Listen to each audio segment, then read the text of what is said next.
చూడండి ఎలా ఉందో. ఎందుకు ఇలా తయారైపోయినారు అంటే లవ్ అంట. ఆ లవ్ కొవ్వు కొట్టి లవ్ చేస్తున్నారు. Love is just, love is blind. గుర్తుపెట్టుకోండి, love is just, love is blind. ఆ వయసులో ఒక ఆమె బిడ్డకు పెళ్లి కుదిరించింది. నేను దేవుడి గురించి మళ్ళీ చెప్తాను, మధ్య మధ్యలో కొన్ని వెంటనే మీకు ప్రిపేర్ కావాలి. బిడ్డకు పెళ్లి కుదిరించింది. 4 రోజుల్లో బిడ్డ పెళ్లి ఉంది. ఆ యొక్క బిడ్డ తల్లి ఏం చేసింది? అల్లుడి ద్వారా సెల్లు కొనిస్తుంది. అల్లుడు, నాకు సెల్లు కావాలి అల్లుడు అని.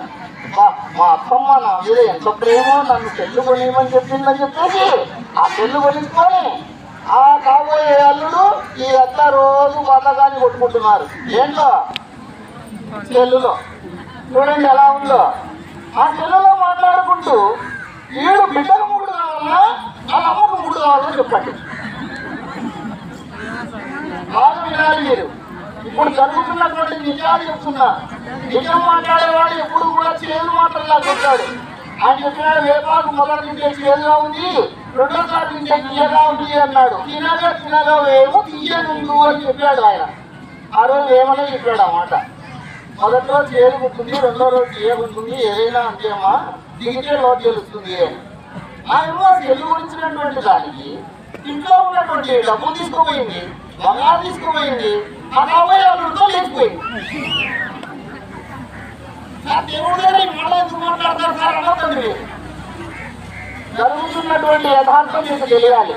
మనం యుగాలు ఏంటమ్మా, మనకి యుగాలు ఏంటి చెప్పండి. తెలిసిన వాళ్ళు మీరు నోరు తెలిస్తే నాకు జాతి చెప్తున్నారు, తెలుగు జాతి చెప్పారు. 4 యుగాలు. ఒకటో ఏంటి? కృతయుగం, త్రేతాయుగం, ద్వాపరయుగం, 4వది కలియుగం. ఇప్పుడు మనం ఏ యుగంలో ఉన్నామమ్మా?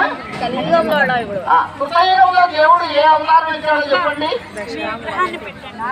కృతయుగంలో నారాయణుడిగా అవతరించాడు. అంటే ఇప్పుడు మనకు నరసింహస్వామిగా అవతరించాడు అని చెప్పాలి. నరసింహస్వామి కొలువుండలో దేవాలయం ఎప్పుడైనా వెళ్ళి లక్షణంగా చూసిరండి. చూడని వాళ్ళంటే ఎవరన్నా